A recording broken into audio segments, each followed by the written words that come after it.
Thank you so much for joining me for this second bunch of presentations in this afternoon. Thank you for sharing your time with me in this quite special moment of the day, just after our lunch. I hope we all of us keep it up and running, the show. Okay, my name is Florenci, and I'm Business Development Manager at DTN. And more than presenting what we do at DTN, we will be welcome hosting you in our booth if you ask for more details about what can we do in the field of the weather observation, the early warning systems, what we have done, what we have achieved all around the globe. I would like today just to share with you some ideas of what do we think an early warning system is, and how can we make it meaningful, and how can we make it work in the real world. So why is important to have early warning systems? Let's go to the basics first, because the importance of early warning systems is to get, prepare, and act. These are the three steps that we have to always take into account when we design an early warning system, right? The second is the challenge of filling the gap between technical excellence and local impact. And this gap is not small, it's a huge gap. Here, maybe this gap is where most of the early warning systems get lost, and people tend to say it is not working. Probably is because we didn't just make it possible, or just to build the bridge between the two shores of that ocean. And the ultimate goal is to shift from just data to decision-making process. And this is our goal. This is our orientation, at least at DTN. We have to make it meaningful, and we have to provide decision-making processes. At the end of the chain, there's someone making a decision.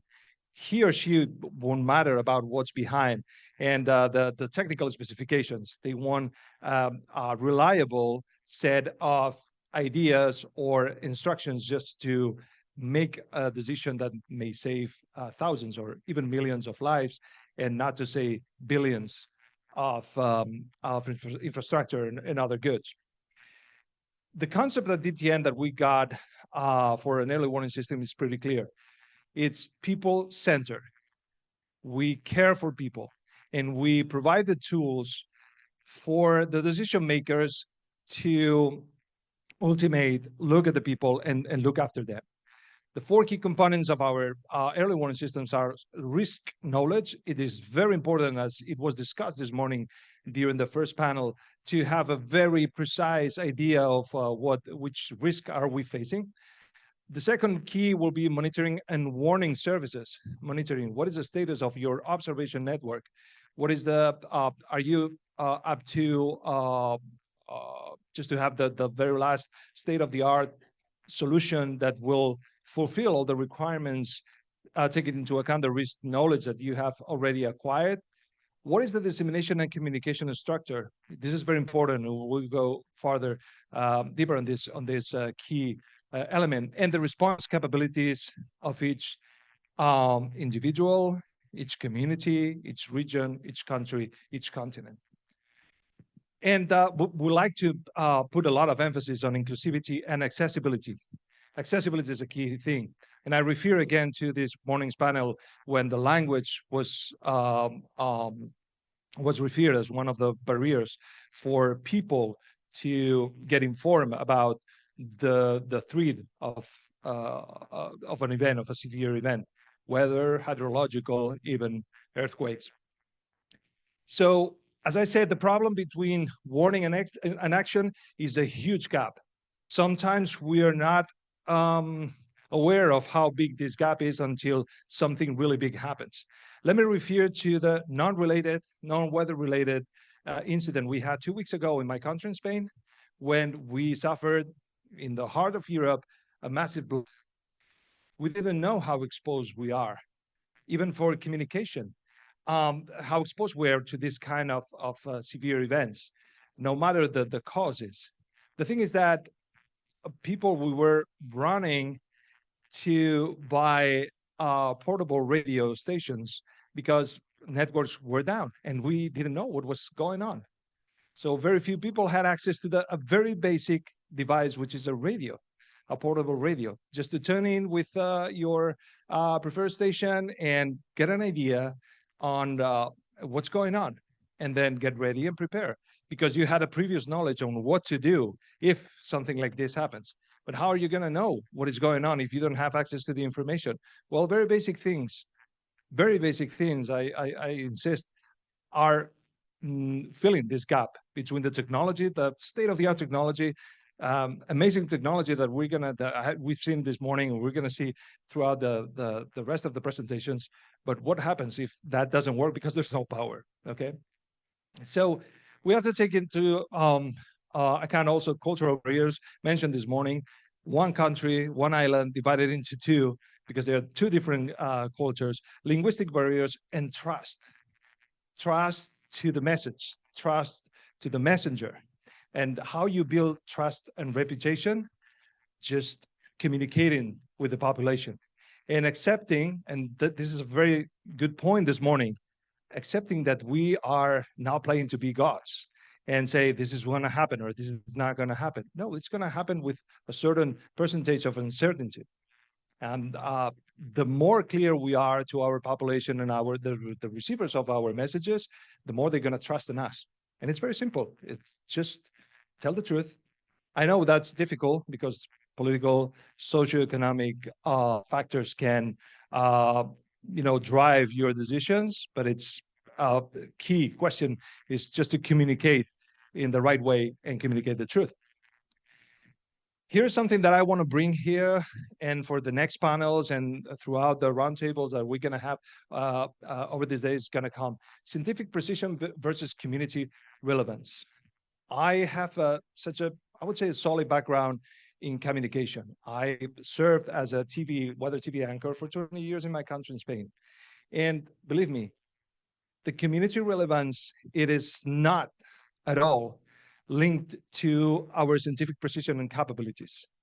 No matter if you've got the best ACMWF output model, 0.5 kilometer resolution, and a lot of precision, if you are not able to communicate in the right way and timely the message that you have to communicate in plain language and in a matter. And referring to my country again, after the catastrophic floods in Valencia back in October, the discussion after that was not if we got the best radars, the best forecast. No, no, no. The discussion was the message that all the citizens received. It was like an SMS of about 1,500 characters. Is that okay? With a super complicated message, with a lot of ifs, then, no, no, no, no. Just be clear. No matter what you got behind you, and the incredible and amazing technology that you've got in the back of the room, and you can check and compare and come one by one and see what we got. The most important thing at the end of the day, and we have to work together on achieving this, is that it's relevant to our communities. And another important thing, integrate local knowledge. We have to learn from you guys, from the people who has boots on the ground, who's been analyzing historical series for such a long time to improve the systems that we're offering to you. There's no other way. We don't have at least at DTN, it is not our intent to offer a black box. Here is what is going to work. Don't touch it. It will provide you an outputs, and this is a standard. It's going to work in Malaysia, Argentina, or Canada. No, no, no, no. It's our responsibility as a scientist and developers that provide. It's our responsibility to provide something which is meaningful, and it's custom and adapted to the reality of the threats that you're experiencing and that you want to address. So, as I said, trusted messengers, and we had a good example here at the table this morning. After 20 years or more of experience addressing the message to a community, that is a key role for communicating risk. Who's going to communicate it in which way? So media house for sure, teachers and NGOs are the three, I would say, the trinity of the communication set for an early warning system. At the very last stage of the chain and the communication, there should be someone trustable and with a message that is tailored to the audience. And we got a bunch of success stories. We're not going to through them, but can save lives, and people is going to trust them. It's important, again, the idea that the technology, the robust technology and state-of-the-art technology is available, yes, but who's communicating the risk? It's also very, very important. And I want to refer again to the media. Sometimes we think the most sophisticated way to communicate is using mobile phones, or yeah, it is important. Social media, it is important. But in a severe weather event, and that's my specialty, the first thing missing is power. And no social media, no social network, and not even a basic communication network like SMS is going to work without power.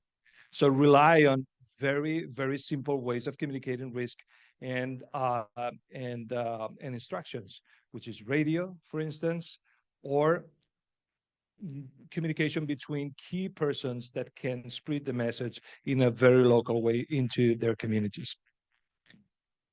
Technology and inclusion, this is very important, the use of mobile alerts when there's power, when we got a robust network system, community media, the inclusion of WhatsApp and Telegram, and reaching remote communities, other key points. And at DTN, we're a specialist, just making possible what it seems a little bit more complicated, which is integrating all the message and all the data behind an early warning system into readable messages, no matter the platform you're using, you're working with.